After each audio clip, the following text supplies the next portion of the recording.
Bienvenue à tous. Ça fait un moment que nous parlons de l'assistance envers tout le monde en général. Mais dans Galates chapitre 6 verset 10, on nous demande d'aider tout le monde et surtout envers les frères en la foi. J'ai bien expliqué que la raison pour laquelle on insiste pour les frères en la foi, c'est-à-dire les chrétiens qui ont la même foi que toi, c'est parce que le chrétien qui est né de nouveau, quand tu vas lui faire du bien, quand tu vas l'assister, bien sûr il va te remercier, mais il va aussi rendre grâce à Dieu. Donc ton aide va provoquer une action de grâce qui monte vers Dieu. Voilà un double intérêt. Le frère dans la foi est béni, il est assisté, mais aussi Dieu est béni par la louange qui sort de sa bouche. J'ai aussi insisté en disant que la parole de Dieu ne demande pas seulement d'aider les frères à la foi ou les sœurs dans la foi, mais on aide aussi les non-croyants, c'est-à-dire les païens, ceux qui ne connaissent pas Jésus. Parce que la bonne action que tu vas exercer envers cette personne, la personne verra l'amour de Dieu. Il y a des gens qui ont été sauvés à travers les œuvres de charité. Quand tu aides quelqu'un qui est païen, il verra l'amour de Dieu et cet amour de Dieu peut l'attirer vers Jésus. Il y a des personnes qui se sont converties en voyant l'amour de Dieu à travers les enfants de Dieu. Avant de terminer cet enseignement sur l'assistance, j'aimerais que nous comprenions que chaque fois que tu fais une bonne œuvre en faveur des hommes de Dieu ou des serviteurs de Dieu, tu t'associes à leur œuvre, même si tu ne fais pas ce qu'il fait. Quand tu assistes un pasteur qui dirige une église, tu t'associes avec l'œuvre que tu fais, même si tu n'es pas pasteur. Quand tu t'associes à quelqu'un qui est en train de prêcher l'évangile, tu t'associes à cette personne et tu auras la même récompense. Vous allez partager la récompense même si tu n'es pas en train de prêcher comme lui. Nous avons vu dans 3 Jean, le premier chapitre, verset 8. 3 Jean 1, verset 8, il est dit: nous devons donc accueillir de tels hommes afin d'être ouvriers avec eux pour la vérité. Prenons par exemple, tu reçois un serviteur de Dieu qui vient dans ta ville, là où tu résides, il vient prêcher l'évangile et tu l'accueilles chez toi, il réside dans ta maison, tu prends soin de lui, tu t'occupes de tout ce qu'il fait, tu le permets de prêcher et tu prends soin de lui. Ça dit que toi tu n'as pas prêché. Lui il est allé prêcher, il gagne des âmes, il dépouille le royaume du diable et devant Dieu tu vas partager la récompense avec lui. Tu n'as pas prêché, tu n'as pas voyagé avec lui, mais tu l'as soutenu. Quand tu le soutiens, toi aussi tu partages l'œuvre qu'il fait. C'est pour ça que le verset dit afin d'être ouvrier avec eux pour la vérité. Ça dit que tu es ouvrier avec la personne même si tu n'as pas voyagé, même si tu n'as pas fait ce qu'il fait. Le fait que tu participes à ce qu'il fait et que tu facilites la personne, tu partages la récompense avec lui. C'est comme si tu envoies un serviteur de Dieu en Inde, par exemple, pour prêcher l'évangile. Tu couvres les frais d'hôtel, tu couvres tout, tu partages la récompense avec lui qui a voyagé alors que tu n'as pas voyagé. C'est-à-dire que spirituellement, tu as voyagé avec lui. Au ciel, tu auras la même récompense. Il faut comprendre que pour servir Dieu, ce n'est pas forcément que tu dois être sur le terrain. Quand tu soutiens quelqu'un qui fait l'œuvre, tu partages avec la personne. Soutenir quelqu'un qui prêche ou qui sert Dieu, ce n'est pas seulement avec l'argent. Peut-être que tu n'as pas d'argent, mais tu peux prier pour la personne. Quand tu intercèdes pour un serviteur de Dieu qui fait l'œuvre de Dieu que Dieu approuve, toi aussi tu participes dans cette œuvre de Dieu. C'est ça la mentalité qui doit changer. Tout le monde veut prendre le micro, mais il faut comprendre que tu ne dois pas prendre le micro pour servir Dieu. Quand tu soutiens celui qui sert Dieu, tu peux le soutenir avec ton argent, tu peux le soutenir avec ta prière, tu peux le soutenir d'une façon ou d'une autre avec les ressources que tu as. Tu participes à cette œuvre et le verset nous dit que si nous accueillons de tels hommes, nous sommes ouvriers avec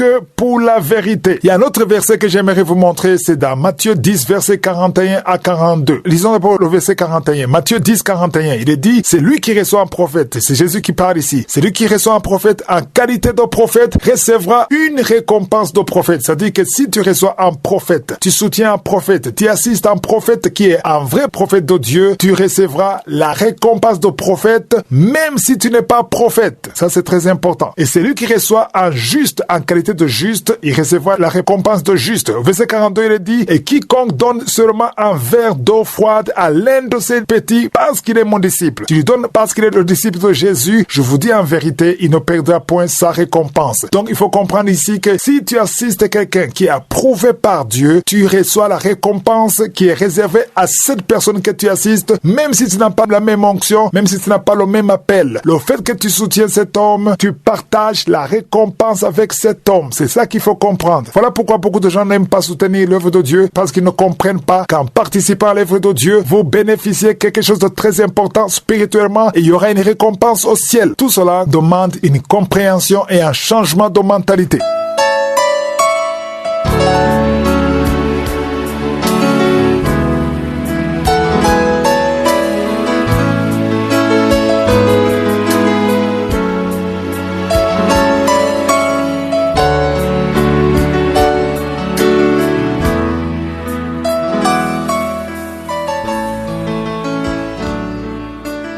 Nous sommes maintenant dans le moment réservé à l'enseignement. Nous continuons avec l'enseignement intitulé « Le commerce des prophéties et des miracles ». Cet enseignement sera clôturé demain et je vous rappelle que nous l'avons commencé depuis le 11 novembre. Nous avons déjà parlé de beaucoup de choses et comme je vous l'ai déjà dit, nous sommes en train de parler sur les dons spirituels en général. Il y a une différence entre un don naturel et un don du Saint-Esprit. Le don du Saint-Esprit que Dieu te donne, Jésus a dit dans Matthieu 10, verset 8 qu'il faut offrir ton don gratuitement. Il est interdit d'exiger de l'argent quand tu veux exercer un don du Saint-Esprit. C'est ça le but de cet enseignement. Si tu as une parole de connaissance, si tu as un don de prophétie, un don d'opérer des miracles, il ne faut pas exiger de l'argent. Tu dois donner gratuitement parce que c'est l'ordre de Jésus. Le Saint-Esprit ne veut pas qu'on demande de l'argent pour exercer un don que lui-même t'a donné. Le don du Saint-Esprit est censé être profitable aux riches et aux pauvres. Il ne faut pas que le pauvre soit privé du don du Saint-Esprit. Parce que si les pauvres n'ont pas accès à ton don du Saint-Esprit, il n'y a aucune différence avec les gens du monde ou les stars du monde. Parce que les gens du monde utilisent le don pour l'argent. Mais toi qui as le don du Saint-Esprit, il ne faut pas que le don soit exercé uniquement pour les riches. Les pauvres et les riches sont censés bénéficier de ton don. Parce que si ton don se dirige à ceux qui ont de l'argent seulement, il n'y a aucune différence avec les païens. C'est ça la différence entre un don spirituel et un don naturel. Une autre chose très importante que j'aimerais dire aujourd'hui, c'est que si tu fais du bien aux ingrats, parce qu'aujourd'hui nous sommes dans les derniers jours, parfois tu donnes un don, tu exerces ton don, tu fais tout ce qu'il faut, mais les gens ne sont pas reconnaissants, que cela ne te décourage pas. Fixe tes yeux sur Dieu et non sur les gens, parce que les gens sont toujours ingrats. Les hommes changent toujours. J'ai entendu des serviteurs de Dieu, des chantres qui se lamentent, qui disent que les chrétiens ne soutiennent pas l'œuvre de Dieu, que les chrétiens ne sont pas généreux, mais cela montre que vous avez gardé vos yeux sur les chrétiens. Ce ne sont pas les chrétiens qui vous ont appelés. Serviteurs de Dieu, ce ne sont pas les chrétiens qui vous ont appelés, c'est Dieu qui vous a appelés. Et si vous servez les chrétiens pour la gloire de Dieu, c'est Dieu qui vous récompensera. Même si les personnes que tu sers ne sont pas reconnaissants, garde tes yeux sur celui qui t'a appelé. C'est Dieu qui t'a appelé, ce ne sont pas les hommes qui t'ont appelé. J'ai également vu des pasteurs qui ont peur de parler sur l'argent dans l'église parce qu'ils ont peur que s'ils parlent sur l'argent, les gens croiront qu'ils sont en train de demander de l'argent. Et le diable a fabriqué ce mensonge à tel point qu'on ne veut plus parler sur l'argent et les chrétiens restent dans l'ignorance et le diable en profite pour détourner beaucoup de gens en faisant des choses qui sont contraires à la parole de Dieu. Nous avons vu dans 1 Corinthiens chapitre 9 verset 11 ce que Paul dit. Paul écrit en disant: si nous avons sémé parmi vous les biens spirituels, est-ce une grosse affaire si nous moissonnons vos biens temporels? Donc ici Paul montre qu'il y a un rapport entre les biens spirituels et les biens temporels. Les biens temporels, ce sont les chrétiens qui ont ça. Les biens spirituels, ce sont les serviteurs de Dieu qui ont ça. Et il y a une relation entre les deux. C'est-à-dire que Paul dit: nous avons sémé parmi vous les biens spirituels. De quel bien spirituel parle-t-il? Il parle de la parole de Dieu. La parole de Dieu, les principes de Dieu. Et les chrétiens, les Corinthiens ont été transformés par la parole prêchée par Paul et les apôtres. Et Paul dit: est-ce une grosse affaire si nous moissonnons vos biens temporels? Donc ici, il montre que ce n'est pas quelque chose de terrible. Il y a cette relation entre les deux. Mais au verset 12, il dit que malgré que c'est son droit d'avoir les biens temporels, il dit: mais nous n'avons point usé de ce droit afin de ne pas créer d'obstacles à l'évangile de Christ. Ce n'est pas que ce n'était pas son droit, mais c'est parce qu'il voulait protéger la gloire de Dieu. Ce que Paul voulait dire ici, il voulait dire que si quelqu'un te bénit spirituellement, c'est tout à fait naturel que tu le bénisses matériellement et ce n'est pas contre la parole de Dieu. C'est ce qu'il voulait dire ici. Mais il dit que dans certains cas, je refuse même les biens temporels, bien que c'est mon droit. C'est ce que Paul essaie d'expliquer ici. Mais il faut comprendre que pour que l'œuvre de Dieu évolue, il faut qu'il y ait des gens qui ont le cœur de soutenir l'œuvre. Dans ton église, si tu veux que dans ton église, vous ayez de meilleurs instruments, que le bâtiment soit agrandi, que vous soyez dans de bonnes conditions pour prêcher l'évangile, il faut soutenir l'œuvre de Dieu. Il faut soutenir ton pasteur. Il faut soutenir ton église. Parce que si les chrétiens de l'église viennent seulement et ne soutiennent pas, l'œuvre de Dieu ne pourra pas avancer. Par exemple, si tous ceux qui écoutent Kangoka ne soutenaient pas cette œuvre, il n'y aurait pas de partenaire. Je vous dis la vérité, Kangoka ne serait pas opérationnel aujourd'hui après 9 ans. Si Kangoka a existé pendant 9 ans, c'est parce qu'il y a des partenaires qui soutiennent cette œuvre. S'il n'y avait pas de partenaires, il n'y aurait pas de Kangoka. Parce qu'il y a un grand nombre de gens qui travaillent dans Kangoka et tout ça demande des moyens et c'est à travers vous les partenaires que Kangoka parvient à avancer. Il y a un verset que beaucoup de chrétiens aiment, c'est dans Philippiens 4 verset 19. Paul écrit en disant: et mon Dieu pourvoira à tous vos besoins selon sa richesse avec gloire en Jésus-Christ. Demain, je vais vous montrer qu'il ne suffit pas de mémoriser ce verset. Il faut lire tout le chapitre. Il y a d'autres versets en haut qui montrent que Paul ne parlait pas à tout le monde. Ici, il disait qu'il parlait aux Philippiens. Il a dit qu'il était en Thessalonique, que les Thessaloniciens ne l'aidaient pas du tout. Et pour que ce verset te concerne, il faut être comme les Philippiens. Philippiens. Si tu es comme les Thessaloniciens, ce verset ne te concerne pas. C'est ce que je vais expliquer demain si je suis le vœu. Je vous souhaite tous de passer une excellente journée.